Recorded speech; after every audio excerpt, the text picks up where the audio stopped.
Assalamualaikum warahmatullahi wabarakatuh. Salam guru penggerak.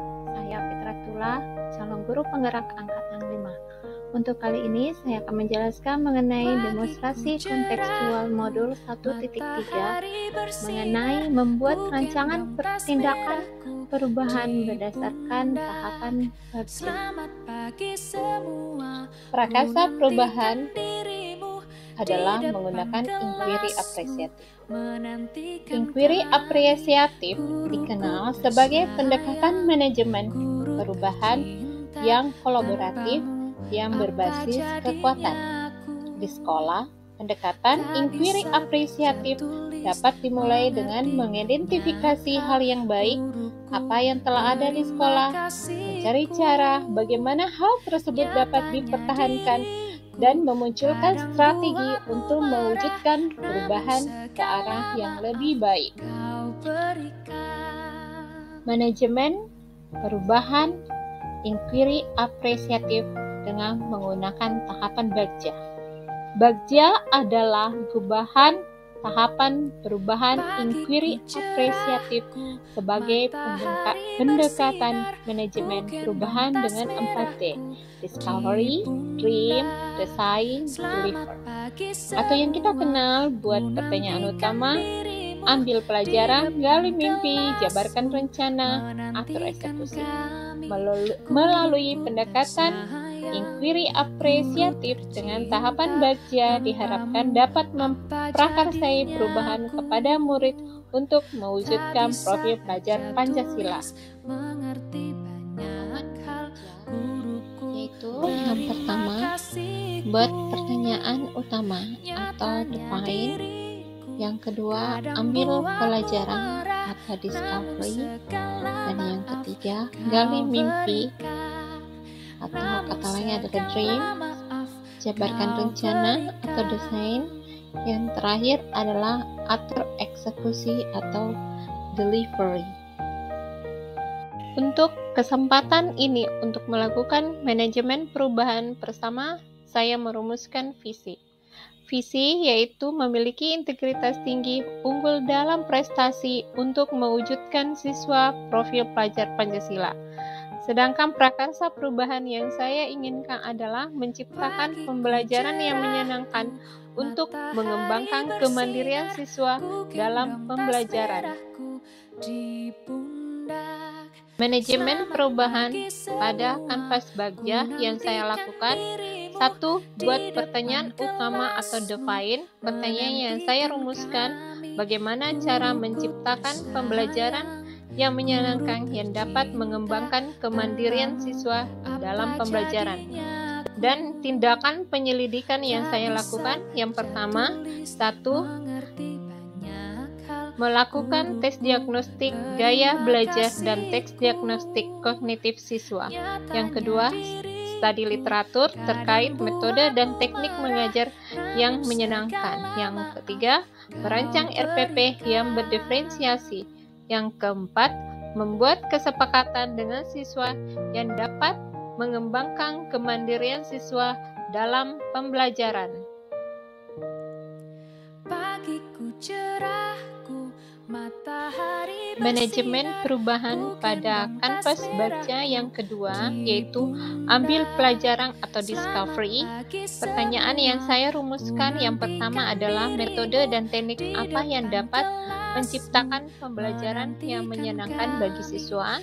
Dan yang kedua, kesepakatan apa yang dapat mengembangkan kemandirian siswa di dalam pembelajaran. Tindakan dan penyelidikan yang saya rumuskan yaitu: 1. Berdiskusi dan sharing informasi dengan teman guru untuk menggali metode apa dan teknik yang bisa membuat pembelajaran yang menyenangkan bagi siswa. Yang kedua, menerapkan kesepakatan kelas yang telah disepakati. Manajemen perubahan pada kanvas Bagja yang ketiga, gali mimpi atau dream. Pertanyaan yang saya rumuskan: 1. Bagaimana minat belajar siswa dengan metode atau teknik pembelajaran yang menyenangkan. Yang kedua, bagaimana pengembangan kemandirian siswa dalam pembelajaran setelah menerapkan kesepakatan kelas secara konsisten dan kontinu. Sedangkan tindakan dan penyelidikan yang saya lakukan, 1. Mengimplementasikan metode dan teknik yang membuat pembelajaran yang menyenangkan, yang mengakomodir pembelajaran berdasarkan karakteristik siswa. Yang kedua, memasukkan beberapa butir kesepakatan yang dapat mengembangkan kemandirian siswa di dalam pembelajaran. Manajemen perubahan pada kanvas baca yang keempat, yakni itu jabarkan rencana. Saya merumuskan pertanyaan. 1. Langkah-langkah apa yang diterapkan untuk menciptakan pembelajaran yang menyenangkan sehingga bisa meningkatkan minat siswa di dalam pembelajaran? Yang kedua, apa butir kesepakatan yang bisa mengembangkan kemandirian siswa di dalam pembelajaran?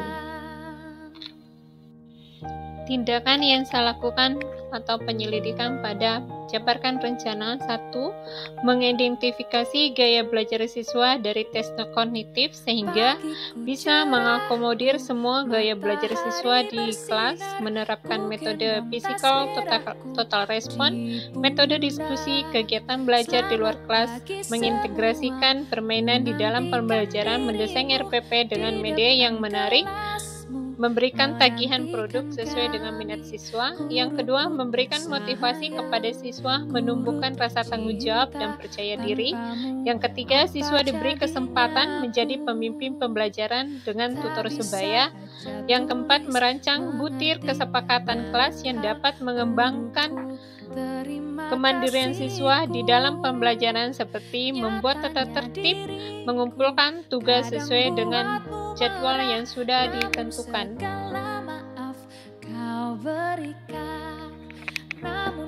Manajemen perubahan pada kanvas baca yang kelima, atur eksekusi atau deliver. Pertanyaan yang saya rumuskan. 1. Apa langkah pertama menciptakan pembelajaran yang menyenangkan yang dapat mengembangkan kemandirian siswa dalam pembelajaran? Yang kedua, siapa yang akan terlibat dalam menciptakan pembelajaran yang menyenangkan yang dapat mengembangkan kemandirian siswa dalam belajar?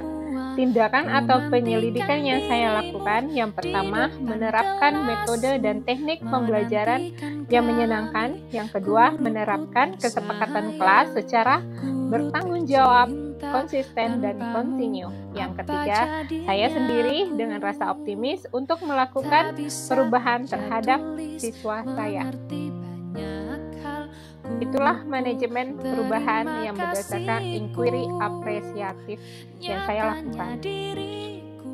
Itulah penjelasan saya mengenai manajemen perubahan yang menggunakan inquiry apresiatif di dalam kanvas baca terhadap menciptakan pembelajaran yang menyenangkan untuk mengembangkan kemandirian siswa di dalam pembelajaran. Dan terima kasih. Assalamualaikum warahmatullahi wabarakatuh.